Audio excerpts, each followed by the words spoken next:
Chapter 1. An overview of spirits production.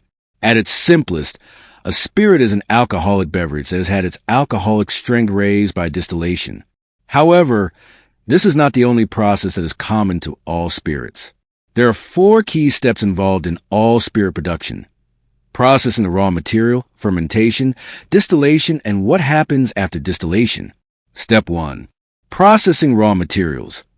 The aim of processing a raw material is to create a sugary liquid so that fermentation can take place. What are the types of raw material?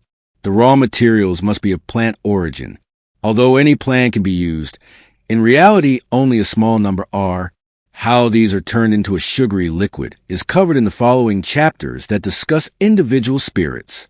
Here it is worth emphasizing 2 points. The sugar comes from the raw material. Some raw materials contain sugar that is easy to extract.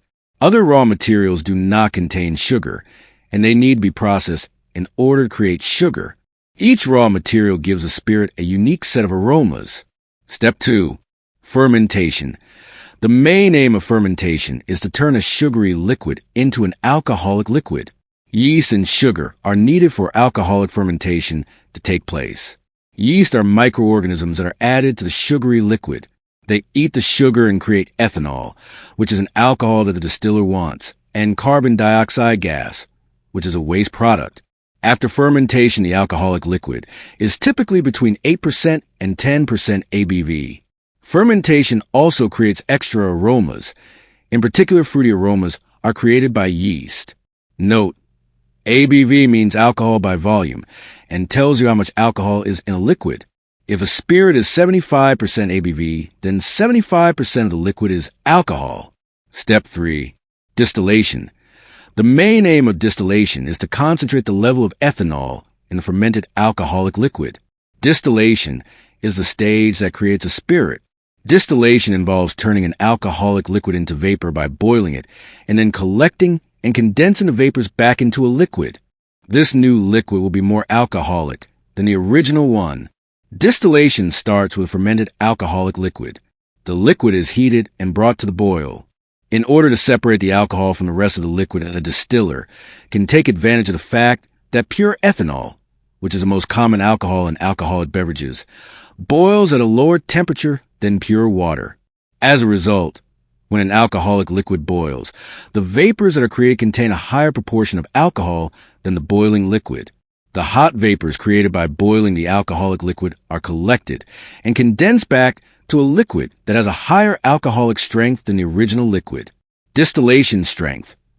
Newly made spirits vary in strength from as low as 60% ABV to as high as 96% ABV, and this strength matters when it comes to aroma intensity. The lower the strength of the spirit, the higher the aroma intensity.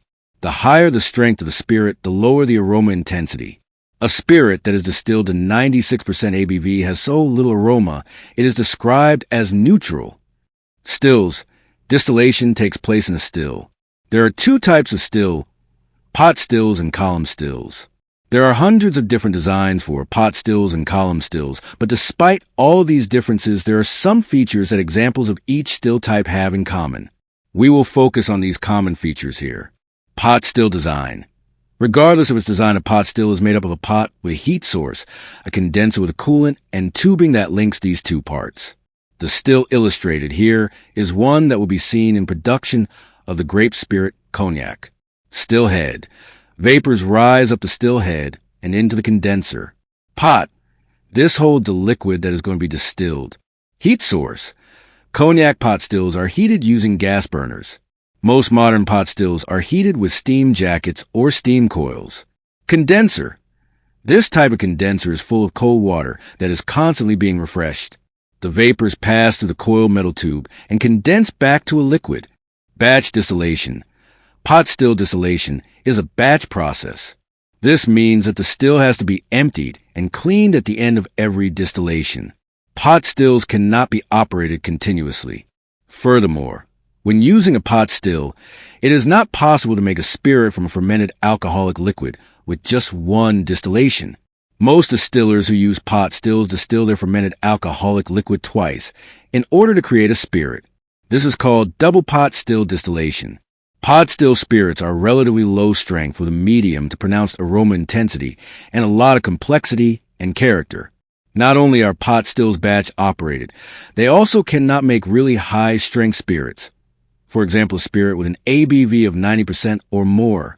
The demand for a still that could operate continuously and make a high-strength spirit required a completely new still design and resulted in the creation of column stills.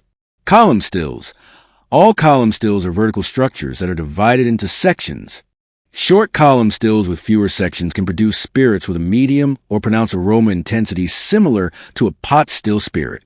But tall column stills with a far greater number of sections are able to produce high-strength spirits that have a light aroma intensity. The tallest stills with the greatest number of sections are able to produce spirits that have a neutral aroma intensity with a strength of either 95% ABV or 96% ABV. Comparison of pot stills to column stills. Characteristics of the pot stills. Batch distillation, meaning one distillation happens after another, produces spirits with medium or pronounced intensity. High-strength neutral spirits cannot be made, no matter how many pot still distillations are used. Characteristics of the column stills. Distillations happen at the same time, one on top of the other. Clever engineering allows vapors to rise up the still, heating the distillation above, and liquid to run down the still. The further up the still the vapor travels, the higher the ABV becomes. These stills can be run continuously. Stacking distillations one on top of the other means a spirit can be produced quickly. Step 4. Post-distillation. All newly made spirits are colorless and dry. That is to say, they have no sugar. The main aim after distillation is to adjust the color, aroma, sweetness, and alcoholic strength as required for the style of spirit being made. How these changes are made depends on the type of spirit that is being produced. There are 3 broad types. Unaged spirits. The color and the aroma of these spirits remains unchanged from the time the spirit comes out of the still until it is bottled. They may be sweetened or have their alcoholic strength adjusted. Oak-aged spirits. These spirits are stored in oak barrels, typically for years. This is a process called aging or maturation. Oak maturation adds both color and aroma to a spirit. After maturation, the spirit may be sweetened or have its alcoholic strength adjusted. Flavored spirits. These spirits are made when flavors other than oak are added to a spirit. Flavored spirits are covered in Chapter 8. The choices that are available to a distiller will also depend on the local laws. For example, Scotch whiskey must be oak-aged, but tequila could be either unaged or oak-aged. Unaged spirits. Color. Unaged spirits retain the colorless appearance of a newly made spirit. This is achieved by storing them for a short period of time in stainless steel tanks. Note, that color can be added to an unaged spirit during the final steps before bottling. Aroma. In order to preserve the aromas of a newly made spirit, a distiller will store the spirit in stainless steel tanks for a short period of time. Oak-aged spirits. Color. Oak aging adds color to a spirit. The color changes that are possible follow a sequence starting with lemon, then gold, then amber, and finally, in very rare cases, brown. The amount of color an oak-aged spirit picks up depends on the age of the barrel and the amount of time the spirit spends in it. Newer barrels and longer periods of maturation give a spirit more color. Aroma. Oak aging adds aromas to a spirit such as vanilla, cinnamon, cloves, and coconut. The amount of aroma that a barrel is able to give to a spirit depends on its age. A new oak barrel, one that has never been used before, gives the greatest amount of aroma to a spirit. If, after it has been emptied, a barrel is used again, it is called an old oak barrel. These barrels give less aroma to a spirit. With every use, a barrel is able to give less and less aroma. Time is another key consideration when it comes to oak-aged spirits. During maturation, water and ethanol evaporate out of the barrel. This concentrates the aromas in the spirits.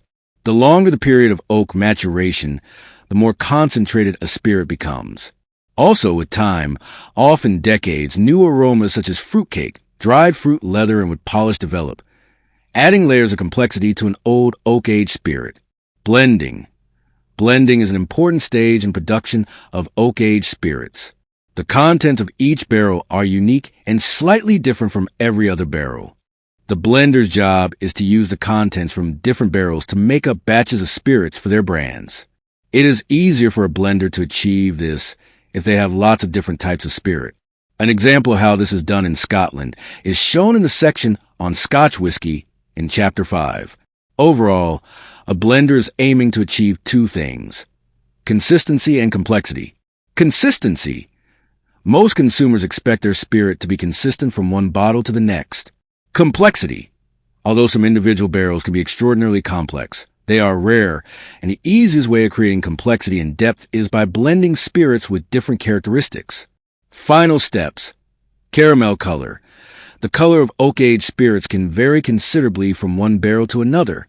This is a problem for blenders who are striving for consistency. Therefore, when they blend the contents of the barrels together to make up their batches, they sometimes use very small amounts of coloring material called caramel to ensure that each batch has the correct color. Caramel color is not sweet, and when used correctly, it does not add any aromas. Some spirits get all or nearly all their color from caramel color. Therefore, it is possible to have an unaged spirit that is deeply colored. Adding sweetness. All newly made spirits are dry, and therefore any sweetness that can be detected in a spirit is added post-distillation. There are many ways of doing this, but in most cases, it is simply a matter of adding sugar. Note that in this book we use sweetness to refer to the taste of sugar only. Although certain aromas are sometimes described as being sweet, we do not use the word this way in order to avoid confusion. For example, the fruity and vanilla aromas found in bourbons are sometimes described as sweet aromas. However, bourbons have no added sugar. They are dry. Dilution. The vast majority of spirits are diluted with water and bottled at 40% ABV. The main reason for this is to make the spirits drinkable.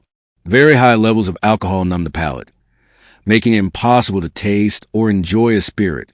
The dilution is the last thing that is done prior to bottling and involves adding completely pure water to the spirit. This process does not add any flavor. End of Chapter 1.